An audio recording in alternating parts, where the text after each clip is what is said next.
Welcome to Late Night at the Lounge here with your host Jesse on Dead Money Sports. Wrapping up the conclusion of Monday Night Football. And of course, it's a loser for the Circa picks. 1-4. Complete and total collapse by me down the stretch. I'll be lucky to finish above 500 with 2 weeks to go. Just an absolute fucking shit show by me. I mean, I just made all the wrong selections the last couple of weeks. Knowing, and I knew better. I had much better opinions on things, and I overthought it. And I've already come up with what my New Year's resolution is going to be. I'm done listening to these other touts. I'm just going to start following my own instincts, my own decisions. I'm done with these the other contest shows that I usually watch. I mean, I might still watch their stuff, but maybe I'll watch it after I submit my picks. That way I don't allow their input to influence my decisions. But the Circa Survivor contest, no eliminations again in week 16. So all 10 of the remaining entries advance again. So 2 weeks in a row where no one was eliminated. And surprisingly, with 5 teams used, the only real sweat was the Texans. The Eagles won convincingly. The Saints won convincingly. The Bills, it was close, but never that close. The 49ers, I mean, the Colts offense moved the ball okay, but their defense had no answers. They literally didn't stop them at all. I think they scored on every possession. And, of course, I have Brock Purdy sitting on my bench while I'm losing my fantasy football playoff game. Had I played Brock Purdy instead of Baker Mayfield, I'd probably be advancing right now. Actually, we're going to bring it up. I'll even show it, so you know I'm not full of shit.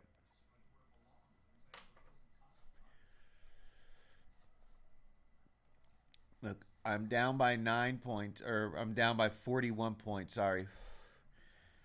Baker Mayfield, Brock Purdy, 30 points. And then, of course, A.J. Brown throws up an 18-point game, and I start Egabuka to go with Mayfield, and both of them just completely shit the bed. So what is this? 18. Let's call that 19 points. And right here, it's 49 points. So 30 more points I would have had than what I have now. I'd be right there. I probably still would have lost, but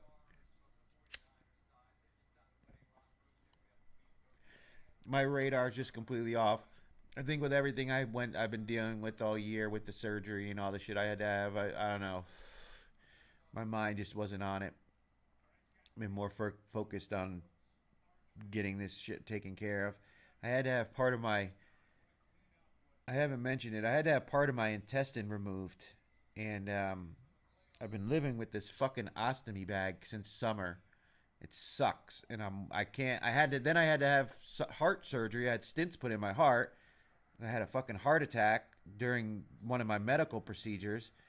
So they won't do the surgery to repair my stoma until the cardiologist signs off on it. And the cardiologist won't sign off on it until after a couple months. Like, they got to make sure that, you know, your heart is all right and everything before they'll do the surgery to reverse the stoma. So I got this fucking piece of my intestine sticking out that I've been dealing with since right after the 4th of July.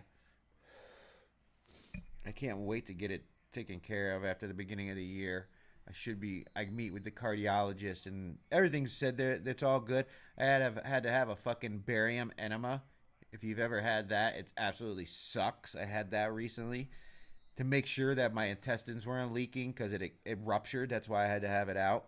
There's something wrong with it. But now that it's all good, I can have that surgery. Maybe I'll be back to normal. Next year I won't be dealing with all this bullshit. But Again, Survivor, no eliminations. I know that was a lot to take in, just letting it all out. The end of the year, right? New year, new hopes for the next season. But in the Circa Million, man, look at this. The Bears were the more popular side. They won. Eagles were the more popular side. They won.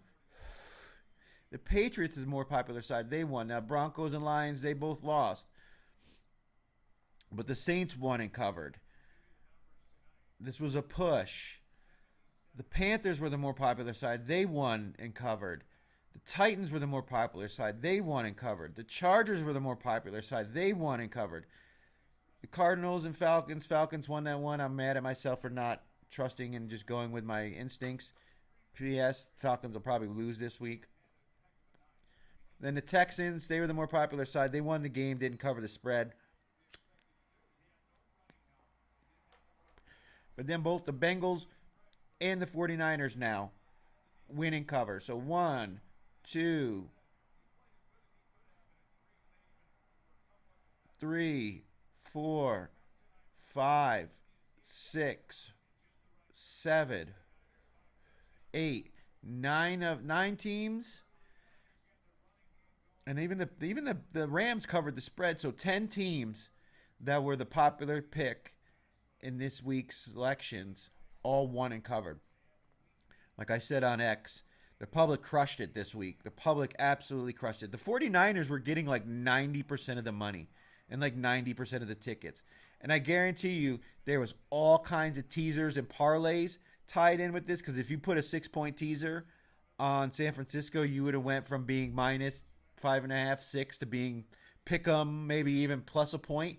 So if San Francisco just won the game, which they should have won, you hit your 6-point teaser.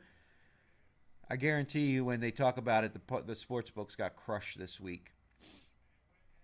But man, we got some great matchups going on. Before we get into that, though, I do want to look at this because we see the results of this week's selections. Now I've got up here, these are the leaders in the Circa Million contest right now, and their results for the week. Now, this says Seattle -1 was a push. That's not true. That's actually -1.5. So that would be a loss. So it's really 3.5 that Bruiser 129 got. Coin Hop, losing week. Our buddy Potato Commish, really losing week. Again, that's a push. That's a loss. That's not a push. So really only 1 point here. Friend of the show, Scrimmy67, had a tough week as well. Going 1-4. Still in the top 18 paid positions. So with 2 weeks to go, he just needs to turn it around. Yeah. Some of the people that I follow as well, I'm not sure if I remember mentioning Fezzik, Steve Fezzik. He's on VSiN. He's on BetUS on YouTube. Been around a long time. Has cashed in these contests before. Big week. Moved up to 14th position. I believe. Actually, I can go back this way. Because he moved up. So he's right up here near the top. Right here. 14th position. He went 3-1-1 with the push on the Giants plus the 3, with Minnesota winning by 3, but sitting at 50.5 points in 14th position. Now, he's cashed in these contests before. I believe he even won the Super Contest back when there was only like 1,000 entries in there. But he's doing great. And I used to watch I haven't been watching his show recently. I guess maybe that's why I've been doing bad. I haven't been watching BetUS's NFL contest, the NFL show they have on YouTube. But definitely check it out. But yeah, so he's doing really good. Gridiron Gamble, unfortunately. I think they got the win tonight. They're in 400th place. With 2 weeks to go, probably not going to make the money because the best they could do is 54.5. I don't think that'll get it done. Potato Commish in 6th position. Again, mentioned that. Scrimmy, 67. Tough week at 1-4, but still doing great. Also won a quarterly prize for 60 something thousand dollars, like 68 grand. So playing with house money. Also, Wooder and Wawa, the Wager Talk show that is about their Circa Million entry on YouTube. Check them out on Wager Talk if you're into those shows. And it takes a second for this to load. I don't think they had a very good week either because they were tied with me at 40 points and they're still sitting at 40 points. I at least got 1 point. I didn't go 0 for 5. I haven't had an 0 for yet. No, so they won. They won with San Francisco. So they went 1-4, same as me, just different team. They were also on Miami. I tried to warn them about Arizona that Atlanta had no reason to lose, that they didn't have they don't have a first round draft pick. So they were going to play well in that game. I also liked Baltimore, but they were a loser, and the Jets, they lost as well. They're tanking. Don't back the Jets at all this year. They're tanking. I mean, why do you think it's 13.5 against the Patriots? Because the books know they're not trying to win. But so yeah, I mean that's where. Let me see. Well, we'll go to the consensus picks here because you can see, yeah, 3-2 at the top 5 went, as I said, and then if you look at the top 10 though, 1, 2, 3, 4, 5, 6, 3, and 1 with the Giants. And then even some more of these if you go past it. Number 11th pick 1. The 12th was a push because that was the other side of the Giants game. 13th, 14th. So a lot of popular teams week 16 won and covered the spread. Seeing a lot of green up here near the top and a lot of red down here at the bottom. So everybody that went contrarian like me got crushed. Everybody who just picked the team they thought was going to win the game crushed it this week. Tough.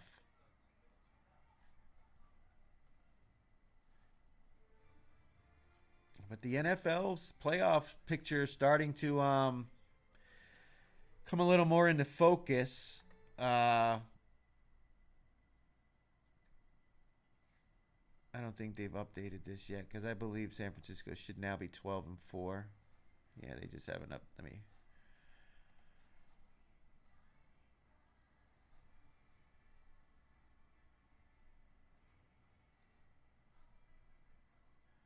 Or maybe they are 11-4.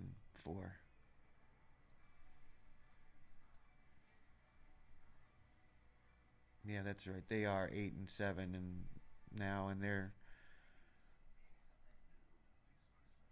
11-4. So they're still right there. But now the AFC, I mean, you've got 1, 2, 3, now 5 teams locked in. Pittsburgh and Baltimore are obviously one of these two teams are going to represent the AFC North. The way it's looking, it looks like Pittsburgh, unless they completely just lose both games and Baltimore wins both, I believe. That's the only way. They'd both be then 9-8. 3-2, 3-2. I don't know if Baltimore can win. I mean, obviously they're still alive, so there's some reason why they're showing them.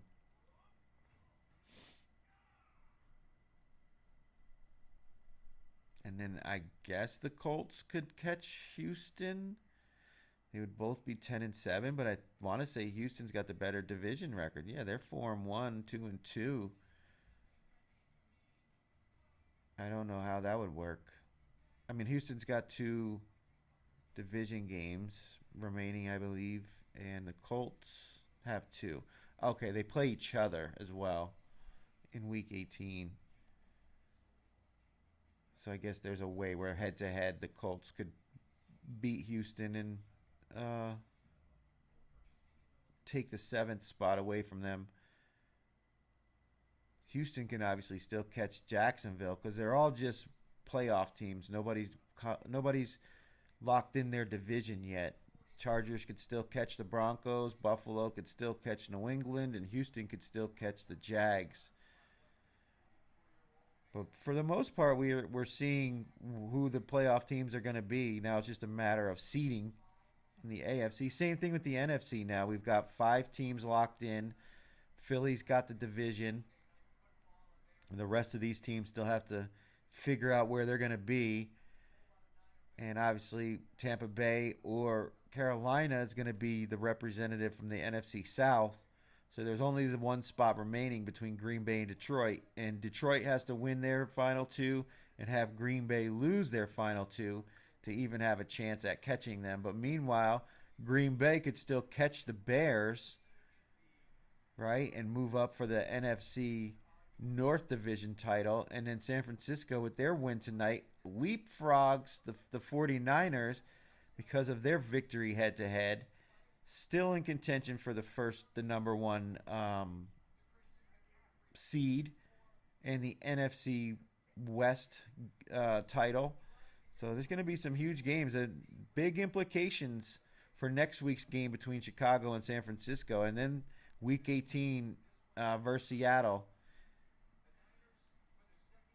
And then who's LA got? LA's got Atlanta Monday night. I know that, which they should win that game, especially if Devontae Adams is back. And then they've got they play. That's right. They play the Cardinals because that's right. Week 18 is the is all division games. So if San Francisco and Seattle are playing each other, then it has to be Rams and Cardinals, which the Rams should win these two games. It's at Atlanta. It's 8 to 8.5 is the spread, and the total was up there. It was like in the 50s or something like that.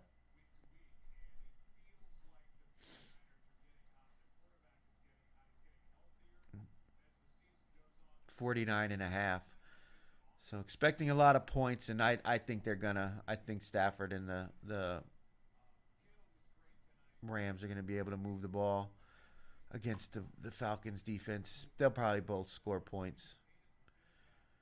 But so yeah, I mean we've pretty much got it all figured out. It's gonna be either Tampa Bay and Carolina for that spot, and then you've got Detroit or Green Bay in the wild card, or the Bears. But more than likely, it's going to be the Bears and Green Bay. It'll just matter who wins the division and who's playing in the wild card. That'd be pretty crazy. The way it sits right now, they would play each other in Chicago. It'd be a rematch of the game the other day. And then you'd have the Rams playing the Eagles. Big rematch on that game. Remember that game earlier in the year when they blocked the field goal, and then I think it was either Jalen Carter or I can't think of his name. It's not. I think it's Jalen Carter. It's the other guy that hasn't been injured. The Georgia defensive lineman ran it all the way back for the touchdown though, and it was like the spread was plus 3.5, and they ended up blowing. There was a 3-point game or 2-point game, whatever, so it ended up covering the spread for Philly. Oh yeah, that was early in the year. So rematch of that one, the way it's looking, and then Carolina and San Francisco. And I think San Francisco will be favored in that one. Yeah, I mean, guaranteed they're going to be favored in that one. I actually think the Rams would. It might be a pick. Philly and LA in Philly might be a pick 'em. Maybe minus 1.5 for Philly. And then Green Bay versus the Packers. Green Bay playing in Chicago. I think you got to make that game a pick 'em again, right? I mean, it was a pick 'em the other day. It was minus 6.5 when Chicago was playing in Lambeau. They lost by 7 because I was on Green Bay in the contest. I remember that on that pick, the end zone, the interception in the end zone by Caleb. So, I mean, I guess you'd have to pretty much keep the line the same way, right? I mean, they barely won that game, Chicago. They should have lost that game. And that's the only win I got this week. Was a team I threw in right before I submitted my picks. What about these ones? So Broncos are right now the 1 seed. So, I mean, Houston, New England, that'd be a great game. I'd say New England at home -4, maybe -4.5 is what that spread would be. Buffalo and Jacksonville. Hmm. I think you actually make Buffalo -2. And then Pittsburgh and the Chargers. The Chargers are probably the favorite in that one too. And I'd say probably -2.5. Because the Steelers always play close games. But they got a better offense in LA, better quarterback at this point. Rodgers is the sand in his hourglass is getting low. So yeah, I mean, I would make Chargers the favorite. I'd make Buffalo the favorite the way it sits right now, and Houston would be the underdog to the Patriots in Foxborough.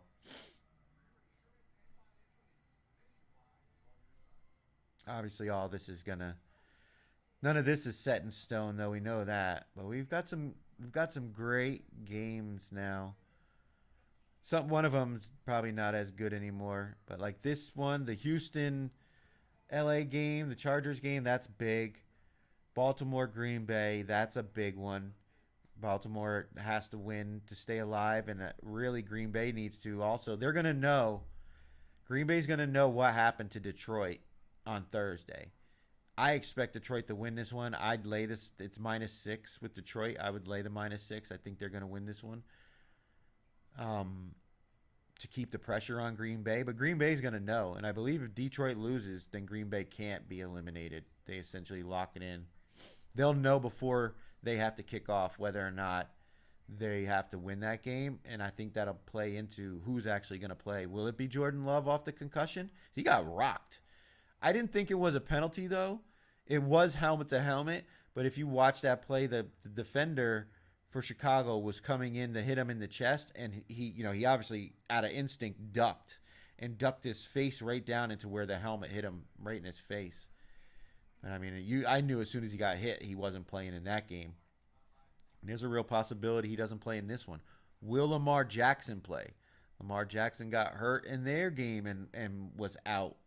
And they had to put in Snoop Huntley to play against New England. And that's when the Patriots were able to make their comeback and get the lead and win that game and covered the spread. They didn't even need the points. They were +3.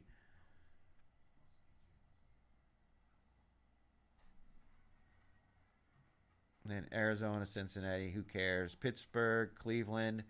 It's not going to be an easy game for Pittsburgh. I think Cleveland will want to ruin their chances, but at the same time, losing Judkins and who knows if Sanders is going to play, if they're going to let Gabriel start.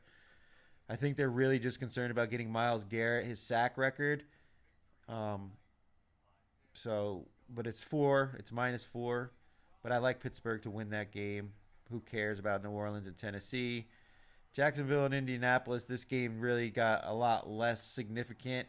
Indy's really trying to just play spoiler now on Jacksonville and keep any possibility of making the playoffs alive after starting 7-1. I mean, what a total collapse down the stretch for this team. And I mean, some of it had to do with injuries, but boy, they really just they the beginning of the year may have been a bit fraudulent with some of their victories and them putting up a lot of points against bad defenses. We have to start remembering, too, now that a lot of the starters in the NFL don't play in the preseason, the first 3 games of the NFL season have now essentially become the preseason, right? So we have to almost take those 3 games out of our statistical, the categories and start from week 4 and then move forward, because those first 3 weeks can be very misleading when teams are really just getting to practice and play live reps as a unit. Let's see if this line changes. I think it was 6.5. I said I liked Indy. I still do like Indy, plus the 6.5, even though they lost to San Francisco. They didn't look their defense looked bad, but their offense looked fine with Phillip Rivers. Will all this the winning with Jacksonville and all the pressure they've had on them the last few weeks, because they've played some. Who have they played? Actually, they haven't really played anybody except for the Broncos, which was a good victory. But beat up on the Chargers pretty good too, though. But Cardinals, only 3 points. Titans, no good. Beat the Colts and then beat the Jets. Tampa Bay and Miami. Tampa Bay really needs to win, but I think it comes down to Week 18. New England needs this victory just to stay ahead of Buffalo. Should win that game. Big spread, though, 13.5. I want nothing to do with this game because the Jets are tanking. When Aaron Glenn said that on the his news conference to the frustrated Jets fans, we have a plan. Yeah, their plan is to try to get the best draft pick they can get possibly to draft a quarterback because they don't have one. Tyrod is a veteran that's on his way out, and he was just there to be a backup. Justin Fields ain't working out. He's not even playing for the team anymore. And then this young guy they got, this late round draft pick rookie Cook, he is what he is. He's a third round pick that got thrown in on a bad team. You know, they took a flyer, but he's not the answer. So they're tanking. So I don't know. You're probably New England's probably the right side, but I want nothing to do with that. And then the big game, Seattle and Carolina. This is a great one. Both of these teams need to win. I mean, Carolina could still make it in by beating Tampa in week 18, but be nice to get this victory. Seattle, same thing. They're fighting for that NFC West and trying to keep that number one seed. Blah. New York Giants and the Las Vegas Raiders. This is a game for the number one pick. Both of these teams want to lose this game. Neither one of these teams wants to win. Whoever wins this game surrenders to probably the number one pick in the draft. So, what do you do with a game like that? You know what I mean, how do you handicap a game where both teams their best thing forward for their franchise is to lose? Philadelphia and Buffalo, another great game. Big playoff implications with this one. Philly obviously is in. They're already in, and so is Buffalo. This is now, then they won the division. Buffalo could still win the AFC East, but the Eagles have already won the NFC East. Now the only thing they can do is make their spot in the playoff rankings better. And Buffalo, again, trying to win the AFC East over New England, so they need every win. And then the Sunday night game, and then we only got 2 afternoon games, and Buffalo Philly is the only one worth watching. This one, it gets no play. I won't even put on the red zone. I'll just watch this one game. And then our final game on Sunday night, Chicago and San Francisco. Chicago, big win. San Francisco, big win. Chicago, big win. So both of these teams coming off of huge victories that were very important to their playoff rankings and chances at winning the division. Now they got to go head to head. Chicago in San Francisco. I think I like Chicago. Chicago with the points here. We'll have to take that. This also depends on if they're going to get back their receivers, Odunze and Burton. If they're going to have their full offensive repertoire back next week, I kind of like Chicago. San Francisco, this defense is better than what I just saw from the Colts. And Chicago, if San Francisco can't get pressure on Caleb Williams, he'll be able to have a good game. And they can run the ball. Ben Johnson can really scheme up the run. So they'll be able to exploit this San Francisco defense in a way that I don't think the Colts were able to tonight. And their defense just looked like shit. They never stopped them. I don't think they stopped them once. They were talking about the punter for San Francisco not having to punt since November. Crazy. And now final game for week 17 is Los Angeles at Atlanta. LA should win this game, but I think Atlanta might cover that spread. They're not ruining their draft spot, and a lot of these guys are playing for their positions on the team moving forward. That includes Kirk Cousins. So I think we could see a good game from the Atlanta offense. They're playing all their starters. Drake London's going to play. Pitts is going to play. Bijan's going to play. So I like Atlanta to at least keep it close with LA, but I expect the Rams to win this one. And again, Atlanta, they're actually, what's funny is Atlanta traded their number one pick to LA last draft so they could move up to draft James Pierce, which seems like a good move because if you were drafting a player in this upcoming draft and you got one that's playing at the level of James Pierce, you would be happy with your what you traded, what you got for your draft spot. So, I mean, obviously Atlanta's draft position is going to be better than where LA's was last year, but not by much. But if Los Angeles wins and Atlanta loses, LA's draft pick gets better. If they lose, obviously the draft pick gets worse because Atlanta has another victory. So more than just the NFC West, number one pick in the NFC or number one spot in the NFC in the playoffs is on the line for the Rams. They also are playing to better their number one draft pick next in 2026 that they got from the Falcons. So yeah, we've got some good games to watch. It's unfortunate that the Thursday games have really no meaning other than maybe Detroit staying alive and Denver trying to maintain their spot in the playoffs. But other than that, they're booty. But all right, that is the end of the late night at the lounge. Again, just a horrible last 5 weeks for me in the Circa Million contest. Hopefully, you won't hold it against me, and we can have a better